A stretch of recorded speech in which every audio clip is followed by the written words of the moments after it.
Setiap hari lewat lorong ini, yang kelihatan cuma orang-orang yang hidupnya udah kayak katalog online. Gue lihat mereka, terus lihat diri sendiri. Kau jauh banget ya. Gue capek, tapi bukan karena jalan. Capek mikir, kapan bisa sekaya seperti mereka. Gue iri, jelas. Tapi lebih dari itu, gue ngerasa kecil, ngerasa gak cukup. Kayak semua orang tuh udah di level atas, sementara gue masih stuck di tempat yang sama. Lagi-lagi kayak gini, kelas udah bubar, tapi gue masih duduk. Bukan karena betah, tapi karena gak tahu mau kemana. Mereka kelihatan bahagia banget, bebas, punya segalanya.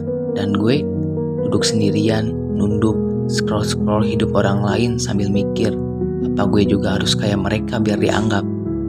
Lucu ya, sosmed bukan tempat buat cari hiburan lagi.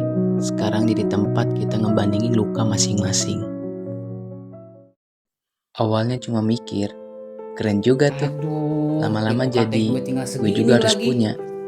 Mana gue pakai sepatu jelek lagi, gue bakal kelihatan paling endeso dari orang lain.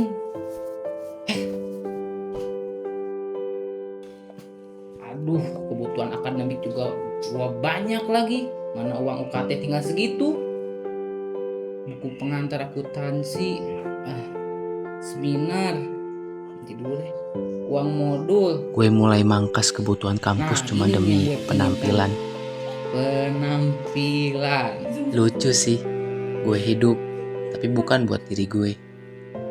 Terus jadi kayak makin dikejar, standar hidup bukan dari gue lagi, tapi dari apa yang mereka tunjukin.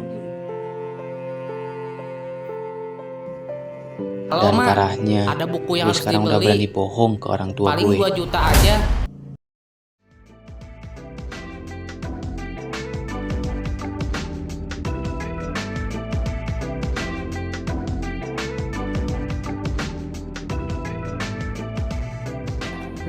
Sepatu lu oke juga bro. Cuma dengan satu pujian dari orang lain cukup membuat gue terjebak. Gue bahkan nyari harganya, padahal tahu jelas itu bukan buat gue. Tapi tetap aja gue cari, cuma buat ngerasain dikit rasanya pantas. Sampai ke titik ngelakuin apapun demi bisa beli semua itu, termasuk gue udah gagal sebagai anak, sebagai harapan mereka, sebagai manusia. Maafin gue. Gue bahkan gak berani lihat wajah kalian. Nata, ini peringatan terakhir. Utang lu udah lewat batas. Gue udah main-main dan gue gak suka ditipu. Batas waktu bayar utang tinggal 3 bulan.